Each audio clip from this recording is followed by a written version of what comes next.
drop the beat. Team speak.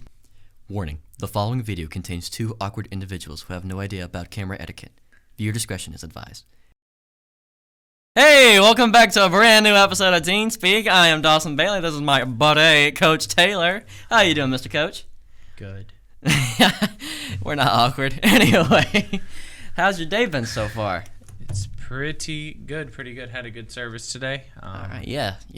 Ate some good Mission barbecue. Oh, so their mac and cheese? Mm. I literally just go there. I'm going to be honest with you. I like other barbecue joints better. Sorry, Mission. But I love their just Alabama white sauce. That stuff is divine. Manna from heaven. That's right. All right, so we'll be jumping right back into Ephesians 5.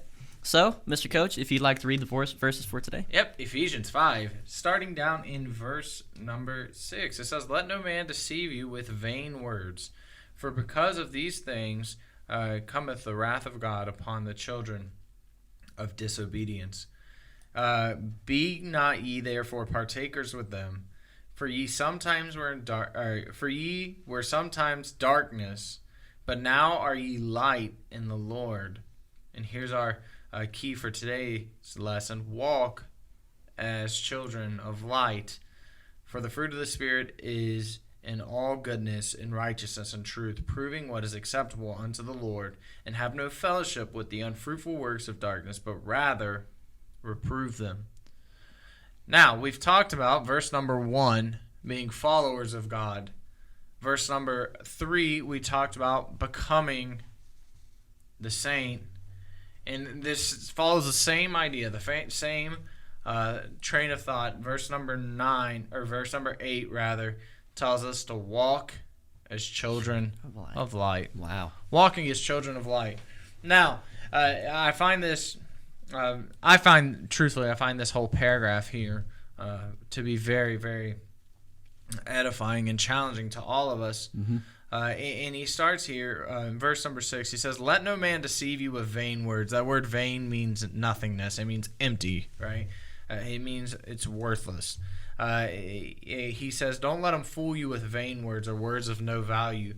For because of these things cometh the wrath of God upon the children of disobedience." And he's saying here very simply the things that had happened in the previous verses and the things that he's about to admonish them with in the following verses are reasons why God's wrath has come.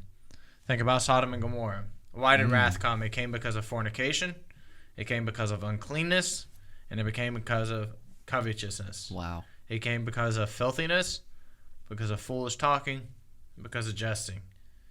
It came because of whoremongers, because of unclean people, and because of covetous men who had become idolaters. Wow. It also is because of darkness, right? It's ultimately why the wrath of God has come. And let me tell you guys something. Regardless of how modern Christianity tries to put it, God is still a God of wrath. Mm-hmm. He is still a God of judgment. That has not changed from the Old Testament. God is still going to punish sin just as harshly as he did in the Old Testament. Right. But the key here is that Christ came and died so that he could take the punishment and he could take that wrath in our place so that we wouldn't have to experience it. Oh, wow. That's so he awesome. says here, verse number 6, "Don't let him deceive you with empty words, with vain words.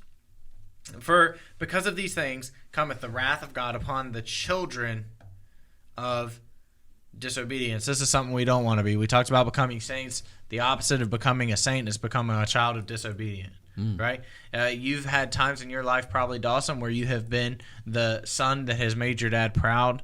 And there's been times probably when you have been the son that has been described as the child of disobedience. Oh, yeah, for sure. Let me ask you a question, Dawson. I know your dad pretty well. What happens when you become the child of disobedience in the Bailey household? He finds a good old leather belt with the nice holes in the middle, so it makes it even more painful. Aerodynamic. Aerodynamic. That's the word I'm looking for.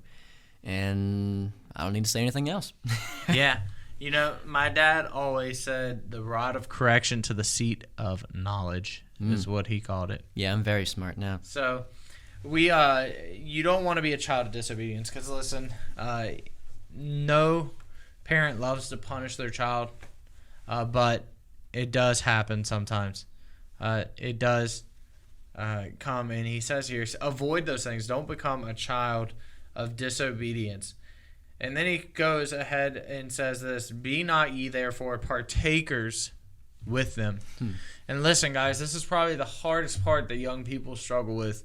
And I want to make sure this is clear.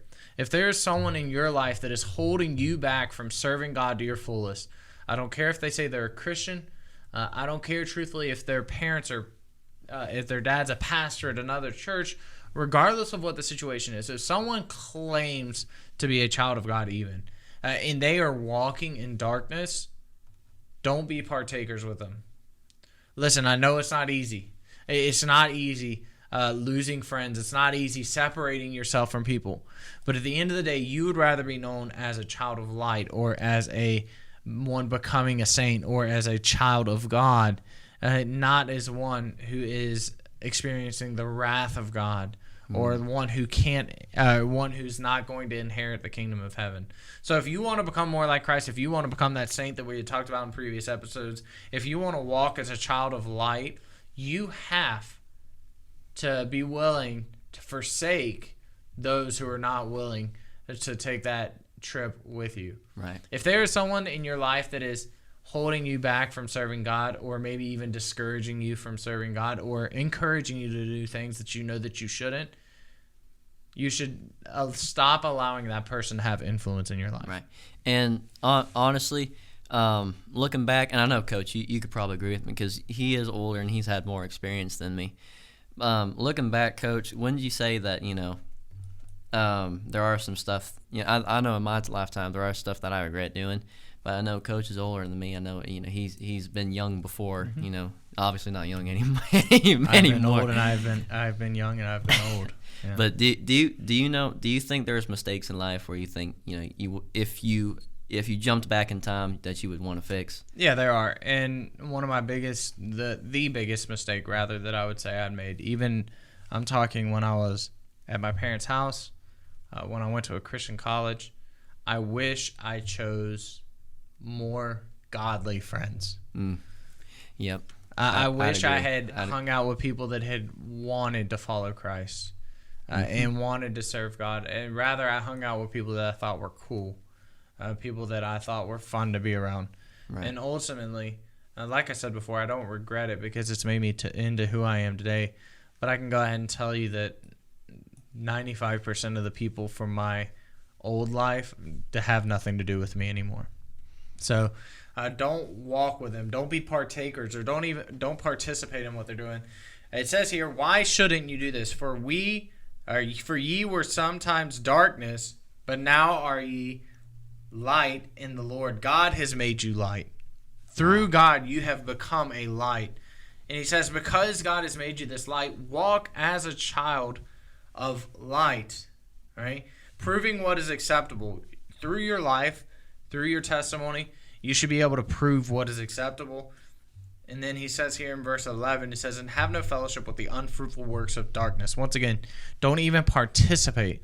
Don't be associated with the stuff that is the unfruitful works of darkness, but rather reprove them. What does that mean? If you have someone in your life that you really care about, and they claim to be a Christian, and they're doing things that you're wrong, you have to stand up to them. The Bible says it. You have to stand up to them, and you cannot partake in that. You can't have fellowship in that. It says, but rather reprove them. Correct your friends, right? Yeah. If you love your friends enough and they're doing something wrong, you should stand up to them and let them know what they're doing is wrong and reprove them and try to provoke that spiritual person in them to become more like Christ. And that's not going to be easy. I have tried it before, and I have failed before. There's always trial and error there. It's not easy. I can tell you that. Listen, if they are a true child of God and you reprove them for the things they do wrong, they may not like it right away, but eventually they may come around to it, and they'll appreciate you for it. But ultimately, if they never come back to you and they just become bitter and excommunicate you, ultimately it means, in my opinion, that means that God has seen that it's not necessary for them to be in your life. Right. So Being a child of light. This is our third episode in Ephesians 5. We hope you enjoyed it. Dawson, you got a question for him? Yes, I do, as always.